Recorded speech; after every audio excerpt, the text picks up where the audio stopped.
Materi kali ini kita akan membahas tentang asuhan keperawatan anak dengan gangguan sistem kardiovaskular. Kasus pertama yang kita bahas adalah kelainan jantung bawaan atau ASD atau FSD. ASD adalah lubang abnormal pada sekat yang memisahkan kedua belah atrium sehingga terjadi pengaliran darah dari atrium kiri yang bertekanan tinggi ke atrium kanan yang bertekanan rendah. Sedangkan VSD atau defect septum ventricle adalah lubang abnormal pada sekat yang memisahkan ventrikel kanan dan kiri. Malformasi jantung yang paling sering meliputi 25% penyakit jantung kongenital. Defek dapat terjadi pada setiap bagian sekat ventrikel, namun sebagian besar adalah tipe membranosa.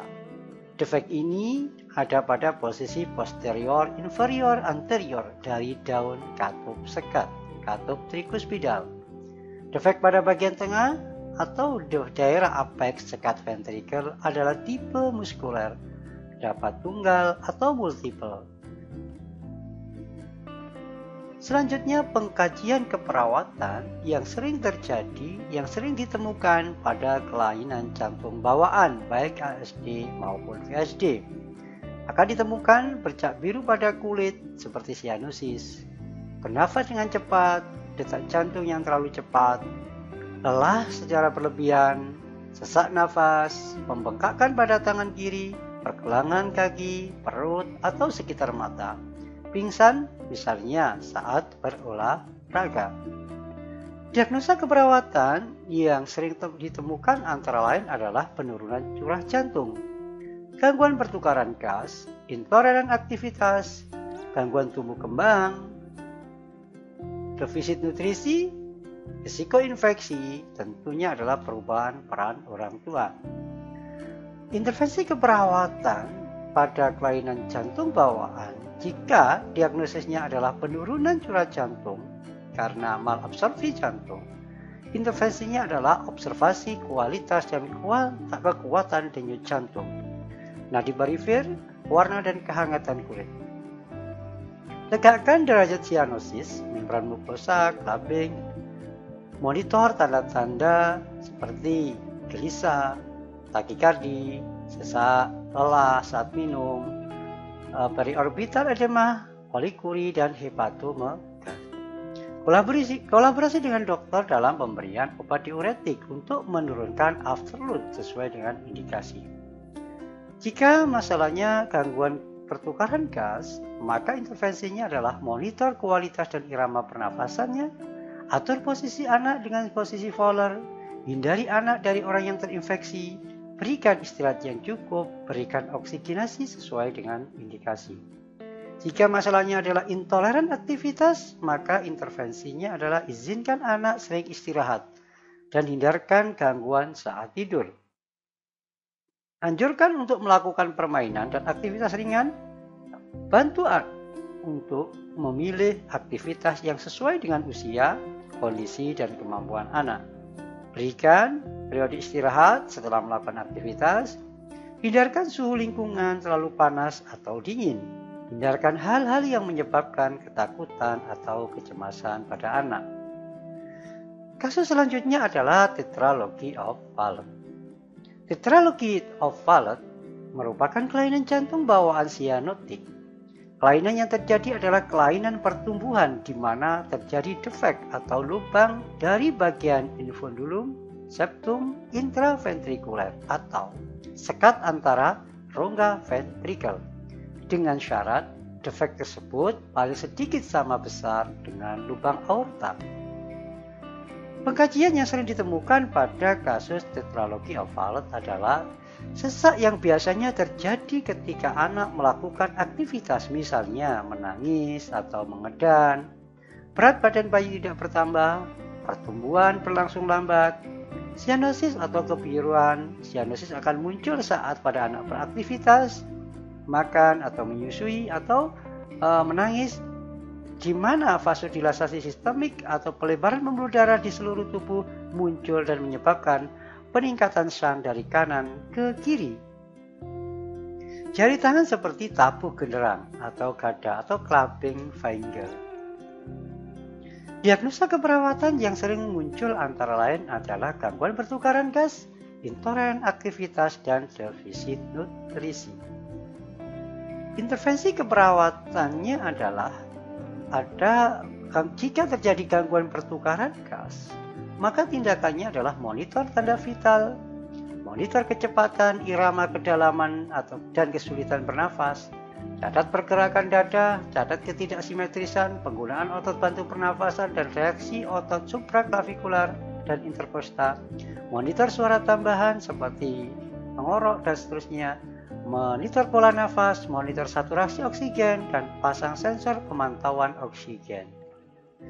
Jika terjadi intoleran aktivitas, maka pertimbangkan kemampuan klien dalam berpartisipasi di dalam melakukan aktivitas.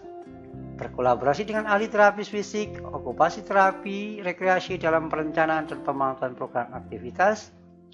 Pertimbangkan untuk meningkatkan frekuensi dalam aktivitas. Bantu klien untuk mengeksplorasi tujuan dari aktivitas yang dilakukan. Bantu klien untuk memilih aktivitas sesuai dengan kemampuan.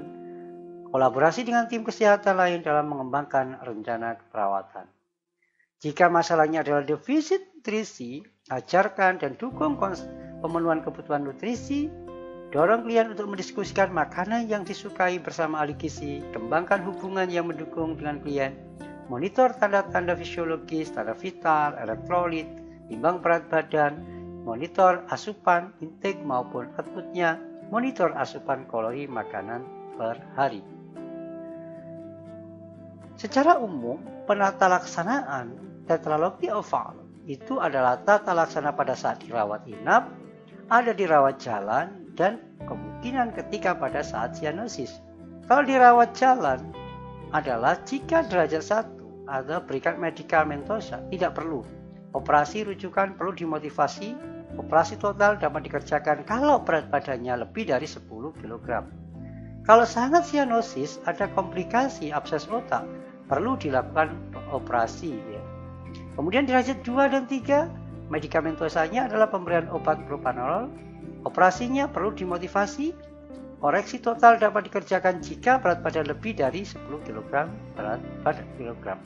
Kalau sangat sianosis atau terjadi abses paru, perlu dilakukan operasi paliatif dan kontrol tiap bulan sampai penderita dinyatakan sembuh bila telah terjadi koreksi dengan baik.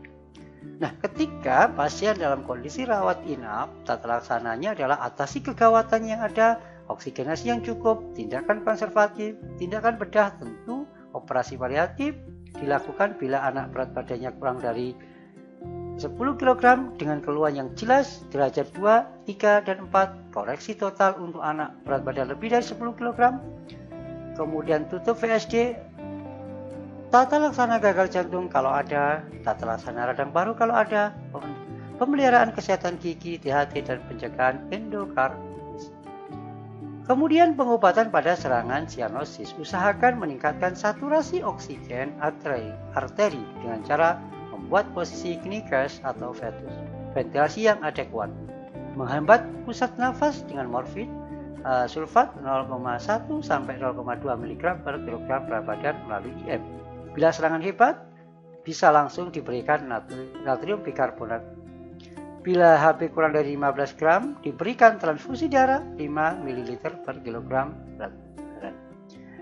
Propanolol 0,1 mg per kilogram berat per IV, terutama untuk jangka panjang diteruskan dengan dosis rumahan 1-2 mg per kilogram oral.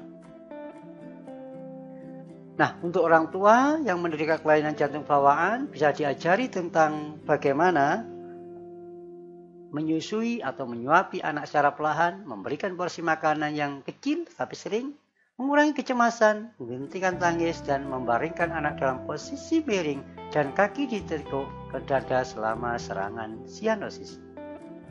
Demikian materi kali ini, sampai ketemu dengan materi berikutnya.